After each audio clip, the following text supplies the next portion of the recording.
আচ্ছা, আসসালামু আলাইকুম। তাহলে আজকে আমরা C3 চক্রে একটু বিস্তারিত জানবো। C3 চক্রের ক্ষেত্রে একটা বিষয় মনে রাখতে হবে, গ্লুকোজ তৈরি করতে গেলে একটা কার্বন দিয়ে তো আর গ্লুকোজ তৈরি হবে না, তাই না? তো সেই জন্য বইয়ের মধ্যে একটা জিনিস দেখবা যে লেখা আছে যে ৬ বার যদি ঘুরে, মানে কার্বনটা ওই যে কার্বন ডাই অক্সাইড, এটাতে একটা অণু একবার ঘুরলে কিন্তু আসলে গ্লুকোজ তৈরি হবে না, এটা ৬ বার ঘুরতে হবে। যখন ৩-ফসফোগ্লিসারিক অ্যাসিড তৈরি হওয়ার কথা বলছে না, ২ অণু ৩-ফসফোগ্লিসারিক অ্যাসিড, ওই যে কিটো অ্যাসিড ভেঙে যেটা হলো আর কি। তো সেইখানে যদি ৬ বার কার্বন ওখানে যুক্ত হয় তাহলে ৩-৬ 18টা ৩-ফসফোগ্লিসারিক অ্যাসিড হয়। আবার দুইটা তো আবার আরেকটা 18টা হয়, 18টা 36। তাই বইয়ের মধ্যে লেখা আছে 36 কার্বন বিশিষ্ট হয় হচ্ছে টোটাল আর কি স্থায়ী পদার্থ হিসেবে। তো এই জন্যে ওই জায়গাটা হয়তো বইয়ের মধ্যে বুঝুনি, যে যেখানে বলা হচ্ছে কার্বন যখন একবার দিয়ে তো ৬ কার্বন না হওয়া পর্যন্ত হবে না, তো ৬ বার ঘুরলে তারপরে আসলে অ্যাকচুয়ালি এখনো গ্লুকোজ তৈরি হবে। তো গ্লুকোজ যেহেতু ৬ কার্বন, তাই কার্বন ডাইঅক্সাইডও ঘুরতে হবে ৬ বার। তো এই জন্য প্রত্যেকটা জায়গাতে দেখো ওই ইয়েটা গুণ করতে হচ্ছে, ৬ বার গুণ করলে যেটা হয় আর কি, ৩-ফসফোগ্লিসারিক অ্যাসিড ওখানে ৩টা কার্বন আছে, ওখানে আরো ৬টা কার্বন গুণ করতে হবে, তাহলে অটোমেটিকলি ৩-৬ 18টা হয়ে যায়, ৬টা কার্বন গুণ করলে, তাই না? সেই কথাগুলোই কিন্তু বলা আছে। হ্যাঁ, তো আর তোমাদের বইয়ের মধ্যে তো দেয়া আছে, যে তুমি দেখছো কিনা, এখানে দেখো যে উচ্চ মাধ্যমিকের জন্যই এই যে এইখানে লেখা আছে উচ্চ মাধ্যমিকের জন্য, এটা হলো সিলেবাসের বাইরের আর কি। এই উল্টাচ্ছে না কেন? এই যে এখানে কিন্তু আসলে শেষ হয়েছে কোথায়, এই যে এই পর্যন্তই কিন্তু শেষ না, এই পর্যন্ত শেষ।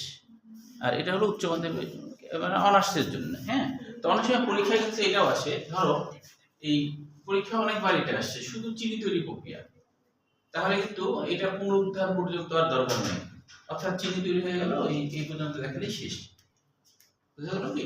এই আর কি। হ্যাঁ, আর যদি পুনরুদ্ধার সরাসরি C3 বলে, তাহলে এই ছবিটা যেটা ওই যে আমার বই আছে বা আলিমের বই আছে, তারপরে গাজী আজমলের বই আছে, সেটা কিন্তু এটা এই ছবিটা আছে, অর্থাৎ আবুল হাসান একটু বড় করে দেওয়া আছে, এখানে যে সংক্ষিপ্ত করা আছে না, এটাই তোমাদের সিলেবাসের অন্তর্ভুক্ত, এইটুকু দিলেই হবে, বুঝতে পারছো?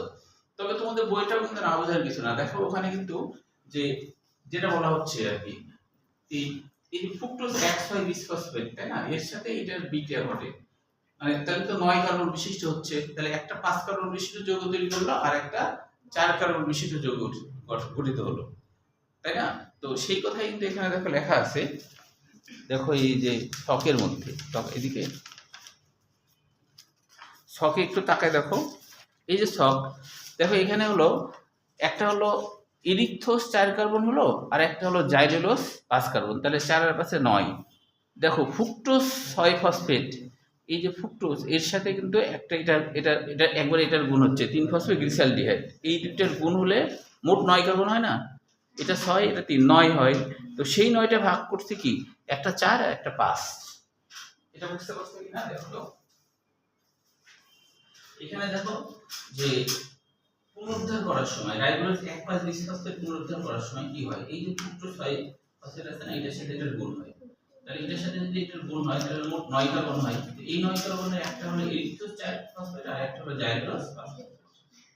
তো এটুকু না দিয়ে সরাসরি তুমি এখানে চলে যেতে পারো, কারণ এটা দেখতে হয়। হ্যাঁ, এই জাইলেলোসটা অ্যাপিমারেজ এনজাইমের কাজ কি জানো? অ্যাপিমারেজ এনজাইম যেটা বলে, এই খেয়াল করো, অ্যাপিমারেজ এনজাইমের কাজ হলো ওইচ গ্রুপের এক্সচেঞ্জ করা আর কি। ওইচ গ্রুপের, ধরো ওইচ গ্রুপ আছে বামে, এটাকে ডানে নিয়ে যায়, ডানে আসে বামে নিয়ে যায়, এরকম। এইটাই হলো অ্যাপিমারের কাজ, অ্যাপিমারেজের এটাই হলো এনজাইমের কাজ, বুঝতে পারছো? তাহলে একই জিনিস, জাইলেলোসটা হয়ে গেল রাইবোলোস 5 ফসফেট হয়ে গেল, কারণ ওই যে ওখানে ওইচ গ্রুপ খালি চেঞ্জ হয়ে গেছে, তারপরে এটির সাথে বিক্রিয়া করে আবার রাইবোলোস 1,5 বিসফসফেট তৈরি হয়ে গেল, তাহলে আবার একই বিক্রিয়া ঘটবে। তো C3 চক্রের মধ্যে বলো তো একটু, এখন কোথায় কোথায় সমস্যা বলে মনে হচ্ছে? প্রয়োজন হলে আমি আরেকবার এটা বলি, তারপরে প্রয়োজন হলে তোমরা নিজেরা পড়ে দেখো এবং কোথায় সমস্যা। হ্যাঁ, দেখো যে এই বিক্রিয়াটা কোথায় ঘটে, আমি গতদিন বলছিলাম এটা কিন্তু স্টোমার মধ্যে ঘটে, তাই না? এটা স্টোমার মধ্যে ঘটে, তাহলে পরীক্ষা যদি স্টোমার এখানে চিহ্নিত করে, যে চিহ্নিত করে বলে যে এই অংশে সংঘটিত ঘটনাগুলো বিশ্লেষণ করো, তাহলে আমরা বুঝবো যে সেটা C3 চক্র অথবা C4 চক্র, তাই না? আবার যদি বলে যে খাদ্য তৈরির ক্ষেত্রে ধরো বললো আম গাছে খাদ্য তৈরির প্রক্রিয়া বর্ণনা করো, তাহলে কিন্তু C3, বুঝতে পারছো? কারণ হচ্ছে যে C3 উদ্ভিদের উদাহরণের মধ্যে আছে আর কি, আম জাম এগুলো কাঁঠাল এগুলো C3 এর মধ্যে হয়। হ্যাঁ, তো তাহলে এই জিনিসটাও আর কি মনে রাখতে হবে। বইয়ে এটা উদাহরণ দেওয়া আছে C3 চক্র কোন কোন উদ্ভিদে ঘটে আর C4 কোন কোন উদ্ভিদে ঘটে। যেমন কুশর টুসর আছে না, এগুলো C4, আখ যেটা সেটা C4 এ ঘটে। তো এরকম ভাবেও দিতে পারে উদ্দীপক। হ্যাঁ, তবে এত কঠিন দেয় না, সরাসরি তোমার হচ্ছে যে যদি চিত্রের মাধ্যমে দেয় তাহলে এটাই খুবই ভালো একটা বোঝার যে স্টুডেন্টরা কতটুকু বুঝে। যে ধরো এই একটা চিহ্ন দিল, এইখানে যদি চিহ্নিত করা থাকে তাহলে আমরা বুঝবো C3 বা C4 লিখে দিলে হয়ে গেল, বা C4 লিখলে হলো। আর যদি এর ভিতরে চিহ্নিত করে তাহলে কিন্তু আলোক বিক্রিয়া, ওই যে অচক্রীয় ফটোফসফোরাইলেশন বা চক্রীয় ফটোফসফোরাইলেশন, এই দুইটা জায়গা খেয়াল রাখতে হবে। স্যার ওই দুইটার মধ্যে যে কোনো একটা লিখলেই হবে। হ্যাঁ, যদি বলে যে এই অংশে সংঘটিত ঘটনা বিশ্লেষণ করে তাহলে C3 বা C4 যেখানে একটা লিখলে হবে।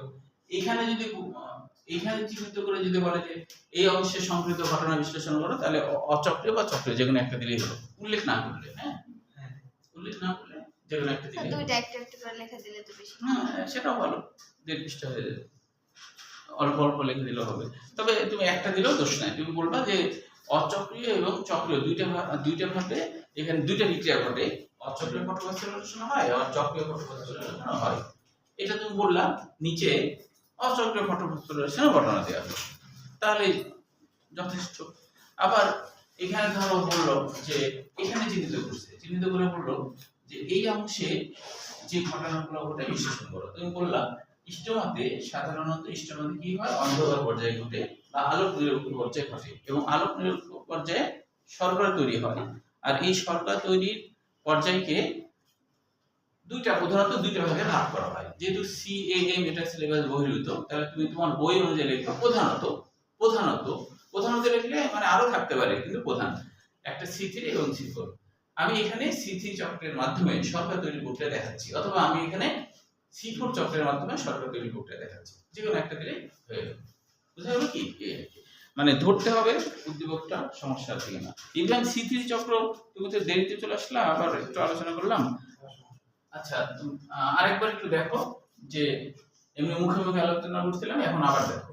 স্টোমার মধ্যে আগে থেকে রাইবোলোজ 1,5 বিসফসফেট আগে থেকে আছে, সেইখানে রুবিস্কি এনজাইম, যেটার আরেকটা নাম রাইবোলোজ এনজাইম, এই রুবিস্কি এনজাইমের প্রভাবে বায়ুমণ্ডলের কার্বন ডাই অক্সাইডের সাথে যুক্ত হয়ে যায়, দিয়ে এটা হয়ে যায় 6 কার্বন বিশিষ্ট কিটো অ্যাসিড। আর এই কিটো অ্যাসিড পানি দ্বারা ভেঙে যায়, ভেঙে গেলে 2 অণু তৈরি করলো, 3-ফসফোগ্লিসারিক অ্যাসিড 2 অণু। তো আমরা তো জানি মূলত যে C3 চক্র নাম হয়েছে কিন্তু এই কারণে, প্রথম স্থায়ী পদার্থ 3 কার্বন বিশিষ্ট। এইভাবে উদ্দীপক আসে অনেক সময় যে শর্করা তৈরির ক্ষেত্রে শিক্ষক ক্লাসে এমন একটি শর্করা তৈরির প্রক্রিয়া বললেন যেই প্রক্রিয়ার প্রথম স্থায়ী পদার্থ 3 কার্বন বিশিষ্ট, অথবা বললো 3-ফসফোগ্লিসারিক অ্যাসিড। তাহলে তুমি তো জানো 3-ফসফোগ্লিসারিক অ্যাসিড তো C3 চক্রেরই অংশ, তাহলে এটার বর্ণনা দিতে হবে। হ্যাঁ, এটা হওয়ার পরে আমরা আলোক পর্যায়ে এটিপি তৈরি করছিলাম, সেই এটিপির সাথে এর বিক্রিয়া ঘটে, তখন এটা হয়ে যায় 1,3-বিসফসফোগ্লিসারিক অ্যাসিড, তাই না? কারণ হলো এটার 1 নম্বরে ফসফেট গ্রুপ ছিল না, কিন্তু এইখানকার ফসফেট গ্রুপ একে চলে আসলো, তখন হয়ে গেল 1,3-বিসফসফোগ্লিসারিক অ্যাসিড।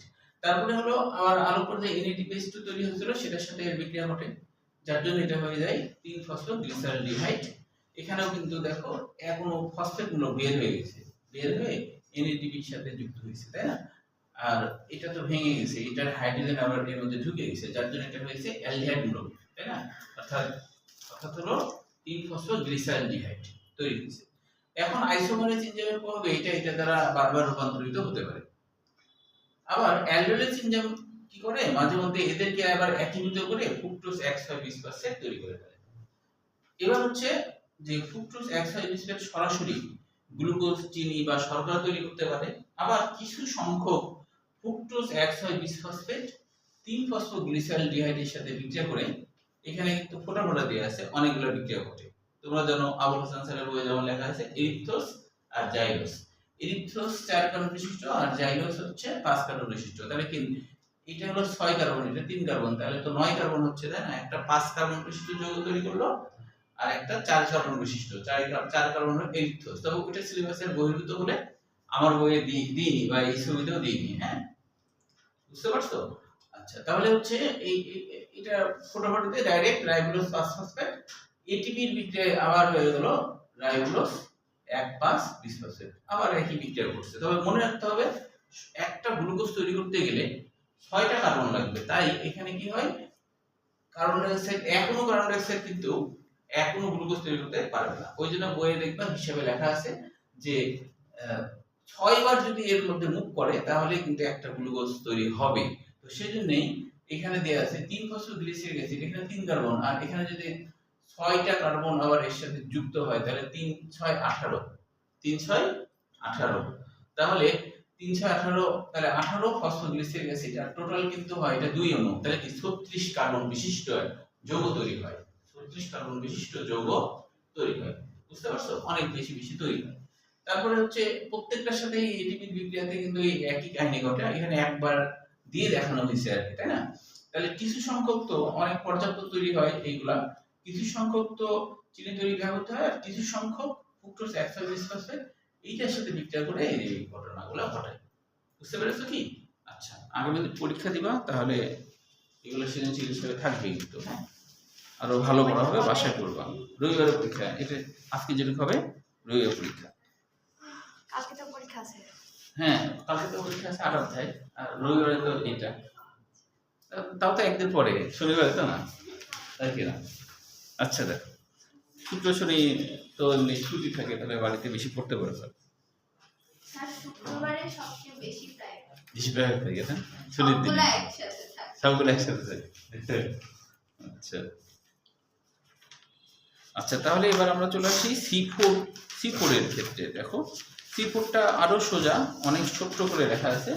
C4 এর ক্ষেত্রে কি কি ঘটনা ঘটে এটাও আমার বইটা থেকে পড়তে পারো, আমার বইয়ে যে তুলে দেওয়া আছে।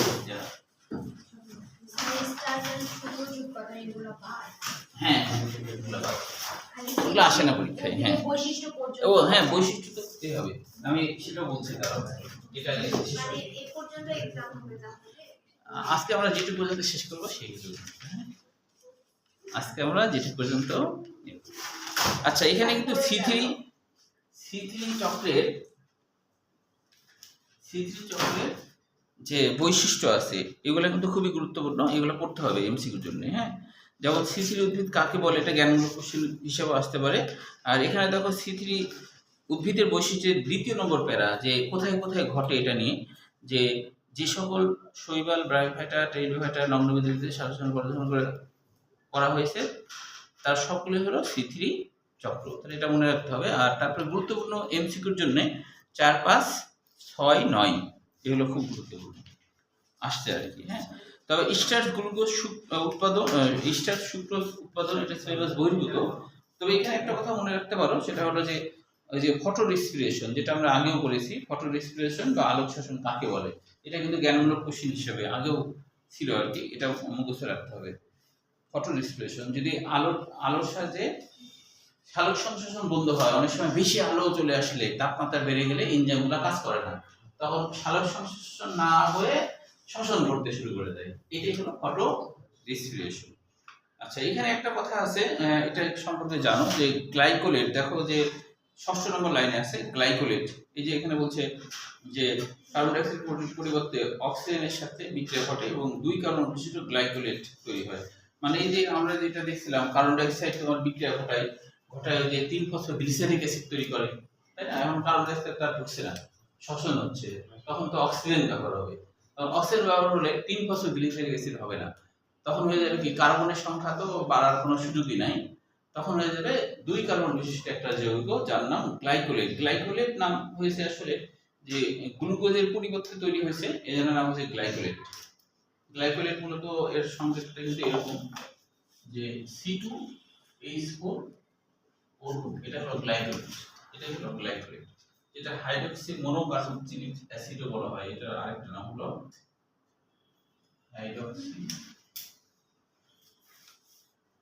হাইড্রক্সি মনো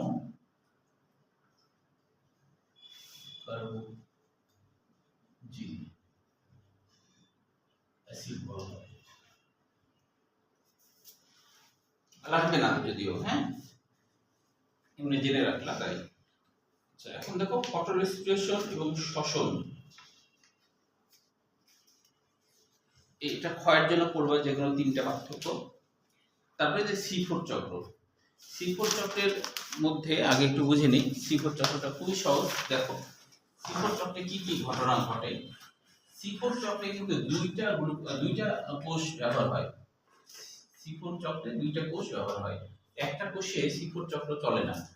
প্রথমে C3 চক্র যখন আবিষ্কার হলো তখন কিন্তু ওই যে ক্যালভিন যে আবিষ্কার করে তখন সবাই মনে করেছিল যে উদ্ভিদের শর্করা তৈরির ক্ষেত্রে শুধুমাত্র হচ্ছে যে প্রথম স্থায়ী পদার্থ 3 কার্বনই হয়, কখনো যে 4 কার্বন 5 কার্বন এরকম কিছু হতে পারে এটা ধারণা ছিল না। তো 16 বছর পরে দুইজন বিজ্ঞানী হ্যাস ও স্লাক, এটা বোধহয় 19 ছিল একটুখানি তাই না, হ্যাস ও স্লাক তারা গবেষণা করে দেখলো যে এই ধারণা ভুল। 16 বছর পরে এটা আবিষ্কার হলো যে কিছু কিছু উদ্ভিদ আছে যাদের দেখা যায় প্রথম স্থায়ী পদার্থ হলো 4 কার্বন বিশিষ্ট হয়, অর্থাৎ 3 কার্বন বিশিষ্ট হয় না। ওই জন্যই তো নাম হয়েছে C4, ওই জন্য নাম হয়েছে C4। তাহলে এখন দেখো যে এখানে আবার দুইটা কোষ ব্যবহার হয়, একটা কোষ দিয়ে হয় না। একটা হলো মেসোফিল। মেসোফিল মানে কি, যে ক্লোরোপ্লাস্ট যুক্ত কোষকে মেসোফিল বলা হয়। যেই কোষের মধ্যে ক্লোরোপ্লাস্ট থাকে তাকে মেসোফিল বলা হয়, হ্যাঁ। আর একটা বান্ডলশীট কোষ ব্যবহার হয়, মানে জাইলেম ফ্লোয়েম যুক্ত যে কোষগুলো আর কি, হ্যাঁ। তো পাতা থেকে তো এগুলো হয়, আর পাতার মধ্যে তো জাইলেম ফ্লোয়েম আছে তাই না, ওই যে যেগুলো শিরার মতো ছড়িয়ে ছিটে থাকে না, ওগুলো কিন্তু জাইলেম ফ্লোয়েম, বুঝছো। তো তাহলে দুইটা কোষে ব্যবহার হয়, একটা মেসোফিল আর একটা হলো বান্ডলশীট। এখন মেসোফিল কোষে প্রথমে বিক্রিয়াটা ঘটে কিভাবে দেখো, যে প্রথমে কার্বন ডাই অক্সাইড তোমার হচ্ছে এখান থেকে শুরু, কিন্তু এই carbon die oxide ফসফোরাইল pyruvic acid যেটা আগে থেকেই থাকে ওই স্টোমার মধ্যে, মানে এর মধ্যে আগে থেকেই থাকে, এটাই হলো গ্রাহক। কার্বন ডাই অক্সাইড প্রথমে এটার সাথে বিক্রিয়া ঘটায়, তাহলে ফসফোরাইল পাইরুভিক অ্যাসিড মানে ফসফরিক অ্যাসিড যুক্ত পাইরুভিক অ্যাসিড তার সাথে কার্বন ডাই অক্সাইড বিক্রিয়া করলো কার্বক্সিলেজ এনজাইমের প্রভাবে। কার্বক্সিলেজ মানে যে কার্বন ডাই অক্সাইড যুক্ত করে সেটাই হলো কার্বক্সিলেজ। তাহলে কার্বন ডাই অক্সাইড যুক্ত হলো, তাহলে এটা অবশ্যই 4 কার্বন যুক্ত হবে, এটা 3 কার্বন ছিল, এক কোনো কার্বন ডাই অক্সাইড ঢুকে গেল তাই না, তাহলে কি 3 কার্বন হবে না, তো 3 কার্বন যুক্ত জিনিস 4 কার্বন হয়ে গেল, তাহলে এটা অক্সালো অ্যাসিটিক অ্যাসিড হয়ে গেল, মানে 4 কার্বন বিশিষ্ট যৌগ। এটাই হলো প্রথম স্থায়ী পদার্থ, এটাই হলো প্রথম স্থায়ী পদার্থ। এটার ক্ষেত্রে কিন্তু মেসোফিল টিস্যুতে যতবারই এই চক্র চলুক কোনো অবস্থাতে শর্করা তৈরির সুযোগ নাই, কোনো অবস্থাতে শর্করা তৈরির সুযোগ নাই। দেখো কেন নাই, যে অক্সালো অ্যাসিড তৈরি করলো, আলোক পর্যায়ে NADH2 তৈরি হয়েছিল, সেটার সাথে বিক্রিয়া ঘটালো, এখানে হাইড্রোজেন ঢুকে গেল, দিয়ে এটা ম্যালিক ডিহাইড্রোজেনেজ প্রভাবে ম্যালিক অ্যাসিড তৈরি করলো, হাইড্রোজেন ঢুকে যাওয়ার কারণে এটা NADP হলো। এখন এই ম্যালিক অ্যাসিড কিন্তু তৈরি হওয়া মাত্রই বান্ডল শীতের কোষে চলে গেছে জ্ঞাপন প্রক্রিয়ার মাধ্যমে।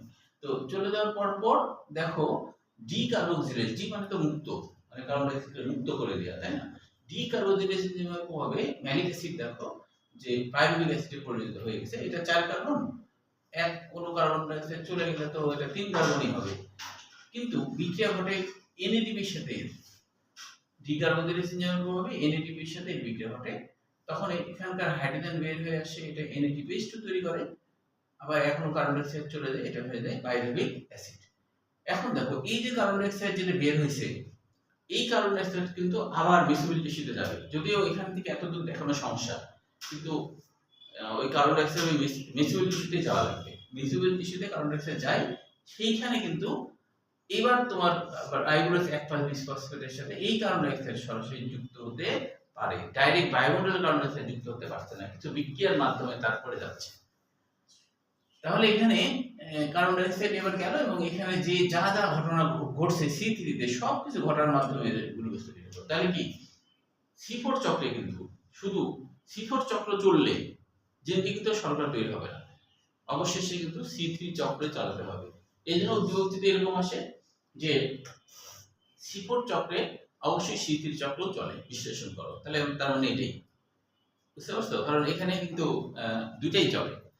তাহলে এখন দেখো আবার হচ্ছে এটা তো হলো, আবার এই পাইরুভিক অ্যাসিড ATP-র সাথে বিক্রিয়া করলো, আবার তৈরি হয়ে গেল আগের মতো ফসফোরাইল পাইরুভিক অ্যাসিড। তাহলে স্যার C3 উদ্ভিদে যে ক্যালভিন চক্রটা মেইনলি ঘটে হলো C4 উদ্ভিদের জন্য, সব সময় হ্যাঁ।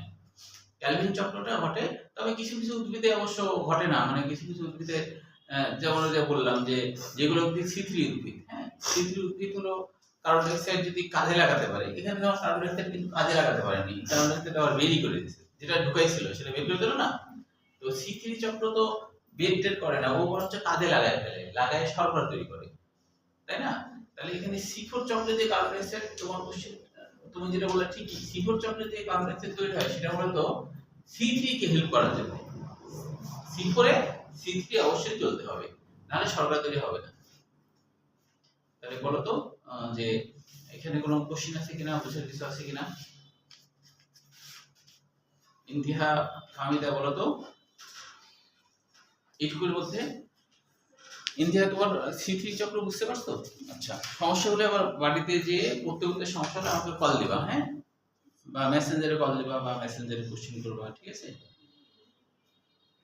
সবার জন্যই বলা থাকলো, হ্যাঁ, একজন যদি তুমি বলা মানে কিন্তু শুধু তাদের জন্য না, সবার জন্য, এটা তো তোমরা জানোই, তাই না?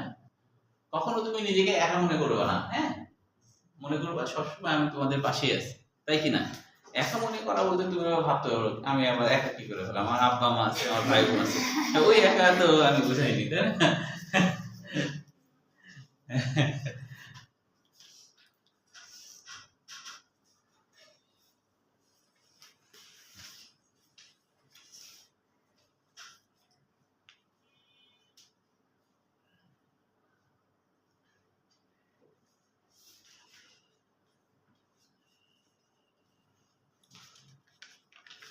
আচ্ছা, এবার পরের পৃষ্ঠায় আসো, সমস্যা থাকলে আমাকে কল দিয়ে জানাবা প্রয়োজন হলে, হ্যাঁ।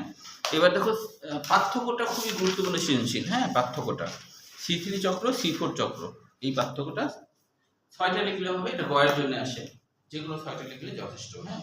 উদাহরণটা খুবই গুরুত্বপূর্ণ, কারণ উদাহরণটা MCQ হিসেবে খুব আসে। নিম্নে কোনটি C3 উদ্ভিদ, নিম্নে কোনটি C4 উদ্ভিদ, এটা যেহেতু অনেক বেশি বেশি আসে, এটা কিন্তু খুব ভালো করে মুখস্থ করতে হবে। দেখো ধান, গম, বার্লি, আম, জাম, কাঁঠাল সহ 85% উদ্ভিদ হলো এরকম, আর বাকি 15% এই যে গিরি ঘাস, ইক্ষু, ভুট্টা, মোটা ঘাস, এগুলো হচ্ছে যে ইক্ষু মানে যে কুশর বলা হয় আর কি, হ্যাঁ। ও গিরি ঘাস হলো মোটা মোটা ঘাস, যেগুলো খুব মোটা মোটা ঘাস হয়, ওগুলোকে গিরি ঘাস বলে, মোটা মোটা, হ্যাঁ, ওগুলা। এমনি যে চিকন চিকন ঘাসগুলো থাকে ওটা না, দেখবে দুবরা ঘাসও বলে অনেকে, দুবরা ঘাস বলে অনেকে, কি বলো তোমরা? হ্যাঁ, আর কি বলো তোমরা? ওই সব ঘাসকে বেশ বড় বড় হয় না? দুর্বা ঘাস বলে। হ্যাঁ, তো ওইটাই আর কি। ওগুলো কত বড় হয়, ওগুলো ছোট হয় না? দুর্বা তো ছোট। না না, তাহলে ওটা কি বলে যেটা লম্বা লম্বা হয়? এই মোটামুটি এত বড় বড় হয়, এটা তোমরা কি বলো? মানে গরু যেটা খায়। ছাগলও খায়। গরু তো সবই খায় রে ঘাস। গরু তো যে ঘাস পাবে সেই ঘাসই খাবে, তাই না? আর মুথা ঘাস কোনটা? মুথা ঘাস যেগুলা কি বলবো, হ্যাঁ বলো। গরু খায় অবশ্য, ঠিক আছে, কিন্তু ওগুলো মোটা মোটা হয়। হ্যাঁ, একটু মোটা সাইজের গুলাই আর কি। নখ মানে ঘাস তিন থাকে রকমের ওইগুলা। আছে, ঘাস তিন রকমের দেখতে পাবা তোমরা। একটা মাটির লেভেলে লেগে লেগে থাকে আর কি, এটা সাধারণ ঘাস হিসেবে ধরা হয়, হ্যাঁ। আর দুবরা বলতে একটু বড় মোটামুটি ওই লম্বা লম্বা হয়ে বের হয় কিছুটা আর কি। আর আরেকটা যেটা মোটা মূলত সেটা হলো মুথা ঘাস বলা হয়, একটু মোটা মোটা ধরনের। ঘাস তো ঘাসই স্যার। হ্যাঁ, ঘাস তো ঘাসই, তাই না? আরে ওই যে ঘাস লাগায় না ঘাস হ্যাঁ লাগায় গরুকে খাওয়ানোর জন্য, ওগুলো এক টাইপের মুথা ঘাস, কারণ ওগুলো অনেক মোটা মোটা হয়। ছাগলরা কিন্তু তোমার সব ঘাস খায় না, ওরা বাছে বাছে খায়। ছাগলরা বেশি পাতা খায় না, পাতা খায়, ঘাসও খায়, কিন্তু খুব বাছে বাছে খায় ওরা। তোমার হচ্ছে যে হ্যাঁ, সহজে খায় না, কিন্তু ওরা একটা অভ্যাস দেখছি ছাগলের, মানুষের হাতের আঙ্গুল খায়। হ্যাঁ হ্যাঁ, হাতের আঙ্গুল খায়, হ্যাঁ। মানে পাশে দাঁড়িয়ে থাকলে যে তোমার হচ্ছে যে অনেক সময় ধরো দাঁড়ায় তো, আর যারা ছাগলের বাচ্চা হয় ওরা মানুষের জামা খায়, জামা চিবায়। হ্যাঁ, চিবায় আর কি, হ্যাঁ চিবায় আর কি, মনে করো খাবার জিনিস এরকম আর কি। আমি একদিনটা তোমার হচ্ছে যে ইয়েতে, তাও তখন মনে করো লক্ষ্মীপুরের দিকে, তো মোটামুটি ভিড় জায়গা, ওখানে একটা খোলা ছাগল কখন চলে আসছে, একটা ফোন আসছে আমার কাছে, আমি ফোনে এভাবে কথা বলছি, হঠাৎ দেখছি যে আমার আঙ্গুলকে যেন চাটছে, দেখি যে ছাগল আমার আঙ্গুল চাটছে, কি মানে অনুমতি ছাড়া, এটা তো ঠিক না। অনুমতি দিবে আপনার। আমি এরকম চুল দিতেছি আমি, হ্যাঁ যে রিলেশন মানুষ হতো মানুষ হতো না। আমি চিন্তা করছি যে আমরা খাওয়ার সময় হাত ধুয়ে খাই, হাতটা ধোয়া টোয়া নাই। তো মাকে বললো যে ইয়ে করেনি, মানে ভিতরে নিয়ে কামড় দিলে তো রক্ত বের হয়ে যায়, হ্যাঁ। উপর দিয়ে আর কি খাওয়ার চেষ্টা করছে আর কি। কামড় মনে হচ্ছে মানে ঝুলছে, মানে খাওয়ার জিনিস ঝুলছে, যেটা খাইতে হবে। এই আর কি। আচ্ছা, তাহলে উদাহরণগুলো খুব ভালো করে মনে রাখবা। এখানে একটা কথা আছে, তাও ক্রান্স অ্যানাটমি, এটাও জ্ঞানমূলক কোশ্চেন হিসেবে বলবা। ক্রান্সের বাংলা অর্থ কিন্তু আংটি, হ্যাঁ, ক্রান্সের বাংলা অর্থ হলো আংটি। হ্যাঁ, মানে অর্থাৎ হলো বান্ডল শীতের চারপাশে আংটির মতো ভাবে থাকে। ধরো বান্ডল শীত আছে, তার চারপাশে যদি তোমার হচ্ছে যে ক্লোরোপ্লাস্ট থাকে আর কি, মানে ধরো যেটা জাইলেম ফ্লোয়েম আছে তো তার চারপাশে যদি ক্লোরোপ্লাস্ট থাকে, হ্যাঁ, তাহলে সেটাকে বলা হবে ক্রান্স। মানে এই যে বলছে ক্রান্স অ্যানাটমি হলো উচ্চ তাপমাত্রায় খাপ খাইয়ে নেওয়ার জন্য C4 উদ্ভিদ সময়ে পাতার বিশেষ অন্তর্গঠন। C4 উদ্ভিদের পাতার বান্ডল শীতের চারিদিকে যে বান্ডল শীতের চারিদিকে ক্ষুদ্র ক্লোরোপ্লাস্টযুক্ত মেসোফিল টিস্যুর যে বিশেষ বলয় থাকে তাকে ক্রান্স অ্যানাটমি বলে। মানে এদের কিন্তু শর্করা তৈরির ক্ষমতাও বেশি থাকে, শর্করা তৈরির ক্ষমতা বেশি থাকে, কারণ চারপাশে তো ক্লোরোপ্লাস্ট আছে, তাই না, আর মাঝে বান্ডল শীত, তাহলে শর্করা তৈরি করতে এদের সুবিধা হয়, বেশি ক্লোরোপ্লাস্ট আছে না, তো এই জন্য সুবিধাটা বেশি হয়, পাশাপাশি থাকে, এখান থেকে এখানে ট্রান্সফার হওয়ার কাজটাও সুবিধা হয়। তো এটাই বলছে ক্রান্স অ্যানাটমি। তাহলে এটা কাকে বলে এটা মনে রাখবা। আচ্ছা, তারপরে ক্যালভিন চক্র আর হ্যাসোস্ট্রাক চক্র, ওই C3 আর C4 একই, ওটা বললে এটা লেখা যাবে। তবে C4 উদ্ভিদের বৈশিষ্ট্য এটা অবশ্যই গুরুত্বপূর্ণ। C4 উদ্ভিদ কাকে বলে, তারপরে বৈশিষ্ট্যের মধ্যে 1, 2, 5, 6, 7, 10, 11, 1, 2, 5, 6, 7, 10, 11। আর C4 উদ্ভিদের গুরুত্ব আসে না, তবে MCQর জন্য 1 আর 3।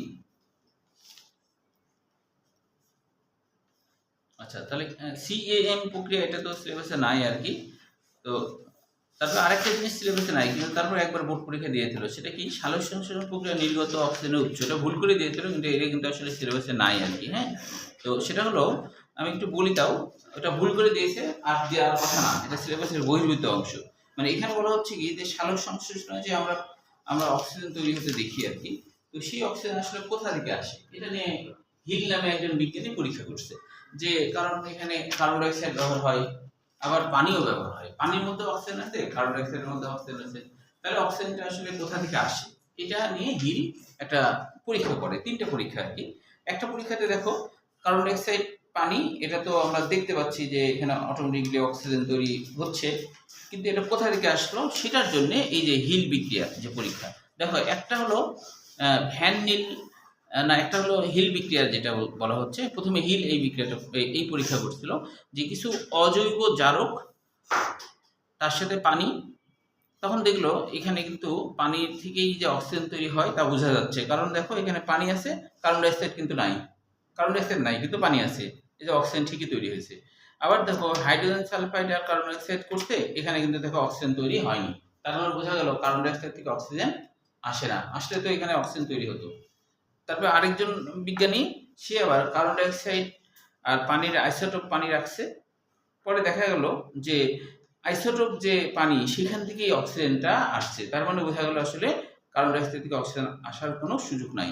আবার উল্টাভাবে করছিল যে আইসোটোপ কার্বন ডাই অক্সাইডের সাথে পানি বিক্রিয়া করলো, তাও দেখো যে অক্সিজেন যেটা সেটা কিন্তু আবার পানি দিকেই আসছে। এটা পরীক্ষা, যে যাদের কোনো খায় কাজ কাম নাই তারা এসব পরীক্ষা করছে। এমনি একটু রিডিং করে রাখলাম, বাইসান যদি একবার ভুল করে দিয়েছে সেহেতু এমনি একটু রিডিং করে রাখলাম, তাহলে হবে। তবে এটা সিলেবাসে নাই আর কি। হ্যাঁ, তারপরে সালোক সংশ্লেষণ প্রভাবক সমূহ, এটাও সিলেবাসে নাই, তবে এটার পয়েন্টগুলো একটু মনে রাখা ভালো, এমসিকিউর জন্য না থাকলেও অনেক সময় ভুল করে দেয়। পয়েন্টগুলো বলতে আমরা জানি সালোক সংশ্লেষণের ক্ষেত্রে কি কি আর কি দরকার সেই বিষয়গুলো, অ্যাডমিশনের জন্য এগুলো দরকার, সিলেবাসে যেটা নাই সেটা অ্যাডমিশনও আসলে আসে না। হ্যাঁ, মানে ওই যে একটা কোশ্চেন করে তাহলে এগুলো এটা মিস্টেক, ভুল করে বাইরে। হ্যাঁ হ্যাঁ, সিলেবাসের বাইরে ভুল করে। অ্যাডমিশনে তো কোশ্চেন থাকবে কিছু ব্যতিক্রম। লিমিটিং ফ্যাক্টর, এটাও গুরুত্বপূর্ণ সৃজনশীল। লিমিটিং ফ্যাক্টর যেটা, লিমিটিং ফ্যাক্টরের ব্যাপারটা কি আগে একটু বলি, এখানে কিছু এমসিকিউ আছে, যেমন লিমিটিং ফ্যাক্টর কাকে বলে এটা জ্ঞানমূলক কোশ্চেন হিসেবে পড়বা। তো এই লিমিটিং ফ্যাক্টর বলতে বোঝাচ্ছে কি আসলে সেটা আগে দেখো। লিমিটিং মানে কি? লিমিটেশন মানে লিমিটেশন, অর্থাৎ হলো সালোক সংশ্লেষণ হওয়ার জন্য আমরা জানি সেখানে কিন্তু পর্যাপ্ত কার্বন ডাই অক্সাইড লাগবে, পর্যাপ্ত তাপমাত্রা লাগবে, পর্যাপ্ত আলো লাগবে, তাই না? তো এখন যদি দেখা যাচ্ছে যেটুকু লাগবে আর কি, তার থেকে যদি আমি বেশি দিয়ে দিই, আদর্শ যে মান অপটিমাম মানে আদর্শ মান, অপটিমাম বলা হয়, এই আদর্শ মানের দিকে তুমি যদি কোনো কিছু আবার বেশি দিয়ে দাও, তাহলে কিন্তু সালোক সংশ্লেষণের হার উল্টা কমে যাবে। যেমন আমরা তরকারিতে আমাদের মায়েরা তরকারি করার সময় ধরো যে তরকারির মধ্যে ধরো যেটুকু লবণ লাগবে সেটুকু দিলে তো পারফেক্ট, তাই না? এখন ধরো প্রথমে একটু লবণ দিলা, টেস্ট ভালো মতো আসেনি, তুমি চিন্তা করলে আরেকটু দিই, তখন তুমি চিন্তা করলে আরো বেশি করে দিই, তাহলে আরো বেশি টেস্ট হবে, তাহলে কি ওটা টেস্ট থাকবে? তার মানে সবকিছুরই কিন্তু লিমিটেশন আছে। তাই বলছে সালোক সংশ্লেষণেরও একটা লিমিটেশন আছে। এই লিমিটেশনের ঠান্ডা লাগছে। আপনার লাগছে স্যার? হ্যাঁ,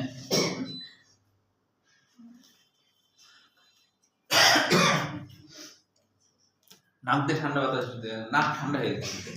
হ্যাঁ স্যার, নাকে ঠান্ডা লাগে। হ্যাঁ, তাহলে এমনি ভাবে ঝালের কথাও চিন্তা করো। অপটিমাম একটা কিন্তু মাত্রা আছে, তাই না? যেই মাত্রা পর্যন্ত তরকারিতে দিলে তুমি ভালো খেতে পারবে, কিন্তু যদি অনেক বেশি ঝাল দিয়ে দেওয়া যায় তাহলে কি ভালো লাগবে? আর অনেক জায়গার মানুষ আছে স্যার এত ঝাল খায়, ওদের না, ওটা ধরো অভ্যাস যে বেশি ঝাল খাওয়া। ধরো এখন 1 কেজি মাংসের মধ্যে ওনাগুলো কথা ওদের অভ্যাস হয়ে গেছে যে 250 গ্রামই ঝাল খায়, কিন্তু এখন তাই বলে যদি তুমি 1 কেজি মাংসের মধ্যে 1 কেজি ঝাল দিয়ে দাও, ওরাও পারবে না খাইতে, পারবে? তখন তো ওদের কাছেও তোমার আর ঠিক থাকলো না, তাই না? ব্যাপারটা এরকম যে যেটা খায় অভ্যস্ত সেটা ঠিক আছে, কিন্তু তার থেকে বেশি দিলেই তো সালোক সংশ্লেষণ এরকম বলছে যে প্রত্যেকটা ফ্যাক্টরের বা উপাদানের একটা আদর্শ মান আছে। যখনই তুমি ওই আদর্শ মানের দিকে বেশি দিবা তাহলে কিন্তু সেটা কাজ করবে না, আবার আদর্শ মানের দিকে যদি কম দাও তাও ভালো সালোক সংশ্লেষণ হবে না। তো এখন প্রথমেই বলছে দেখো এখানে একটা ছবি অপটিমামের কথা, যে সালোক যদি তাপ হয়, সালোকের উপর সীমাবদ্ধ ফ্যাক্টর হিসেবে তাপের প্রভাব, তাপ ধরো 30 থেকে 35, এটা অপটিমাম। কিন্তু আমি প্রথমে 10 দিলাম, একটুখানি সালোক সংশ্লেষণ হলো, 20 দিলাম আরেকটু সালোক সংশ্লেষণ হলো, তারপরে 30 দিলাম আবার সালোক সংশ্লেষণ বাড়লো। যখনই আমি হলো এটাকে 30 থেকে 35-এর মধ্যে সীমাবদ্ধ রাখলাম, একটা ফুল ফিল সালোক সংশ্লেষণ ধরো হচ্ছে। কিন্তু দেখো নিচের দিকে নামে আসছে। তুমি যদি উপরের দিকে না উঠাও, উপরের দিকে যদি আরো তাপ বাড়িয়ে দাও, তাহলে নিম্নমুখী হবে। নিম্নমুখী মানে রেখাচিত্রের মাধ্যমে দেখা যাচ্ছে, তাই না? ধরো এইভাবে করে সালোক সংশ্লেষণ হার বাড়তেছিল, এবার দেখা গেলো অপটিমাম হয়ে গেছে। কিন্তু তার উপরে যদি দাও তাহলে কি হবে? সালোক সংশ্লেষণ হার নিচের দিকে নেমে আসবে, আর যাবে না। এটাই বোঝাচ্ছে হলো লিমিটিং ফ্যাক্টর মানে উপাদান। হ্যাঁ, একইভাবে দেখো এখানে দেখা যাচ্ছে কার্বন ডাই অক্সাইডের ঘনত্বের ক্ষেত্রে, কার্বন ডাই অক্সাইডের ঘনত্বের ক্ষেত্রে সালোক সংশ্লেষণ হার ধরো বাড়ার ব্যাপারটা এরকমই। প্রথমে তুমি 2, 4, 6 এভাবে করে বাড়াচ্ছ, একটা নির্দিষ্ট মাত্রা যখন হয়ে যাবে 10, এটা হলো একটা আদর্শ আর কি। তো তত সময় পর্যন্ত এই কার্বন ডাই অক্সাইডের ঘনত্ব যদি 10 দাও 1 মিলিগ্রাম 1 ঘন্টায়, তাহলে খুব ভালো হবে। কিন্তু তার উপরে যদি চলে যাও তাহলে আবার নিম্নমুখী হয়ে যাবে, তাহলে আবার সালোক সংশ্লেষণ হার কি হয়ে যাবে? নিম্নমুখী চলে যাবে। একইভাবে আলোক তীর্যকতা, যেটা এটাকে আপেক্ষিক তীর্যকতা বা C2 হিসেবে চিহ্নিত করা হয়। আলোক তীর্যকতা মানে আলো যদি দরকার হয় কিন্তু তুমি আলো যদি অতটা না দাও তাহলে তো সালোক সংশ্লেষণ কম হবে, তাই না? বাড়াতে একটা নির্দিষ্ট, যেমন বলছে এখানে দেখো ক1 থেকে ক2 পর্যন্ত দিলা তুমি আলোর একটা তীর্যকতা, তো এটা কিছুটা সালোক সংশ্লেষণ বাড়লো। তারপরে তুমি যদি সেটা খ1 থেকে খ2 দাও আরো বাড়বে। তারপরে তুমি যদি গ1 থেকে গ2 দাও, এটা সব থেকে পারফেক্ট। এর উপরে উঠলেই তখন সেটা আবার নিম্নমুখী হয়ে যাবে, ফটো রেসপিরেশন হয়ে যাবে তখন আবার কিছুটা। হ্যাঁ, ওই যে যেটা সালোক সংশ্লেষণ না হয়ে ফটো রেসপিরেশন হয়। তার মানে কি সবকিছুই আবার বলা হচ্ছে সবকিছু ধরো 4টা উপাদান দরকার, তুমি 3টে উপাদান একবারে অপটিমাম পর্যন্ত দিয়েছো, অপটিমাম, কিন্তু যে কোনো একটা নিম্নমাত্রায় আছে, তাহলে বলা হচ্ছে সালোক সংশ্লেষণ হার কম হওয়ার ক্ষেত্রে ওই নিম্নমাত্রার প্রভাবকটাই দায়ী। বোঝা গেল কি? ওই নিম্নমাত্রার প্রভাবটাই দায়ী। এইটাই হলো মূলত আসলে সীমাবদ্ধতা ফ্যাক্টর বা লিমিটিং ফ্যাক্টর নামে চিহ্নিত করা হয়েছে। এই জন্য এখানে দেখো সংজ্ঞার মধ্যে কি বলা হচ্ছে, দেখো যদি একটি শারীরবৃত্তীয় প্রক্রিয়া একাধিক ফ্যাক্টর দ্বারা নিয়ন্ত্রিত হয় তবে সবচেয়ে ধীর গতি সম্পন্ন ফ্যাক্টর, ওই যে বললাম চারটের মধ্যে তিনটাই ধরো একবারে আদর্শ অপটিমাম, কিন্তু একটা দিয়েছো কম ধীর গতি, তাই বলছে ধীর গতি সম্পন্ন ফ্যাক্টর সর্বনিম্ন ফ্যাক্টর দ্বারাই শারীরবৈজ্ঞানিক প্রক্রিয়ার হার নিয়ন্ত্রিত হবে, যাকে লিমিটিং ফ্যাক্টর বলে। তাহলে এটাই হলো জ্ঞানমূলক কোশ্চেন। লিমিটিং ফ্যাক্টর এখানে বলতে বোঝাচ্ছে যে একটা লিমিট করা আছে, ওই লিমিটের কম বেশি হলে আসলে হবে না। এখন তুমি তিনটা ফ্যাক্টর ঠিকঠাক দিয়েছো, একটা কম দিয়েছো, ওই তিনটার জন্য না, ওই যে সব থেকে নিম্ন মাত্রার যেটা আছে সেটার জন্যই তোমার গোটা সাধক সংশ্লেষণ নষ্ট হয়ে যাবে। তরকারিতেও যেমন, তাই না, তরকারিতে তুমি সব কিছু ঠিকঠাক দিয়েছো, সব পারফেক্ট, কিন্তু একটা কোনো একটা ফ্যাক্টর তুমি বেশি কম দিয়ে দিচ্ছ, তাহলে দেখবা গোটা ইয়ের উপরে প্রভাব পড়বে না, গোটা রান্নার উপরেই কিন্তু প্রভাব পড়বে। সামান্য একটু এদিক সেদিক হওয়ার জন্য দেখা যাবে গোটা রান্নার উপরে কিন্তু এটা প্রভাব পড়বে। তুমি যত অন্য কিছু আদা আদা পেঁয়াজ মশলা টশলা সব ওকে দিয়েছো, তাই না, একটা ধরো লবণ অথবা ঝাল এটা ধরো অতিমাত্রায় কম হয়ে গেছে, তাহলে কি গোটাটা নির্ভর করবে ওই ছোট যেটা, তার উপরে নির্ভর করবে না। তো ওইটাকেই বলা হচ্ছে লিমিটিং ফ্যাক্টর, এখানে সংজ্ঞা হিসেবে ওইটাই বলা হচ্ছে, এটাকে বলা হবে কি লিমিটিং ফ্যাক্টর। বুঝতে পেরেছো কি? যে যেমন আমার একটা কলিগ বলছে যে তার হচ্ছে যে প্রতিদিনে নাকি ইয়ে খেতে হয়, সেটা তার অভ্যাস, প্রতিদিন হলো শুকনো মরিচ পেঁয়াজ দিয়ে আলু ভর্তা খায় বলে, এটা তার অভ্যাস। হ্যাঁ, এটা অভ্যাস, এমন অভ্যাস যে তাই বললাম যে হ্যাঁ, আমি বললাম যে যেদিন মাংস থাকে, যেদিন মাংস থাকে, বললাম না মাংস থাকলেও মাংস খাওয়ার আগে আমার ওটা লাগবে। আমি বললাম এটা কেমন কথা, একটা খাবার প্রত্যেকদিন খাইতে হবে কেউ না, তার সাথে অন্য খাবার খাবে, হ্যাঁ ঠিক আছে, হ্যাঁ তাহলে এটা আমার কেমন কথা, না আমার খুবই ভালো লাগে। ভাষায় এরকম বলাই থাকে যে তোমরা কেউ খাও না খাও, আমার জন্য ওটা দিতে হবে। প্রত্যেকদিন বাসায় বানিয়েও দেয় এটা, হ্যাঁ কি করবে, বানান দেয়, করাও তো ঝামেলা, ঝামেলা তো, হ্যাঁ ঝামেলা দেয়, কি করবে, ধৈর্য আছে তার ভর্তা খাইতে পারে। হ্যাঁ হ্যাঁ হ্যাঁ, আমি আলু ভর্তা খাইতে পারি না, খেতে পারো না, না ভালো লাগে না। তাহলে তো আমার কলিগ এরকম ট্রেনিং নিতে হবে, কি করে ভালো লাগবে। না দু এক দিন ঠিক আছে, বাট প্রায় দিন আমার আমারও ভালো লাগবে না, আমি মনে হয় মাসে হয়তো একদিন দুদিন হয়তো খাই। তো মেসে আমি বিরক্ত হয়ে যাই ও তোমার তো ইয়ে হয়ে গেছে। এখন বাসা করলে তো বেশি টেস্টি করে করা হয়, তাই না, ধরো ওই যে শুকনো মরিচ বেশি করে দিল, কেমন করে গালি করে না, শুকনো মরিচ বেশি পেঁয়াজ বেশি, বাসায় করলে তো ধরো তোমাদের মেসে তো আর ওই হবে না, সবকিছু কম কম, শুকনো মরিচ কম, পেঁয়াজ কম, তাই না, অনেক সময় লবণও কম, মানে সবই কম কম, টেস্ট হয় না, টেস্ট করে খেলে হয়তো বেশি ভালো আমার লাগে। হচ্ছে মামাতো ভাই ইয়ার জন্য ভার্সিটি প্রিপারেশনের জন্য রাজশাহীতে আসছিল, মেসে উঠছে, ওই আমাকে বড় বলছে মেসের ডাল আর বাসার ডাল দেখলে মনে হয় মেসেরটা পানি। হ্যাঁ মেসে যে ডাল তাই তো, দেয়। ওরকমই তো মনে হবে, ওটাই মনে হবে। কারো কারো হচ্ছে চায়ের নেশা আছে, আমার একটা কলিগ এত চা খাওয়া পছন্দ করে যে করোনা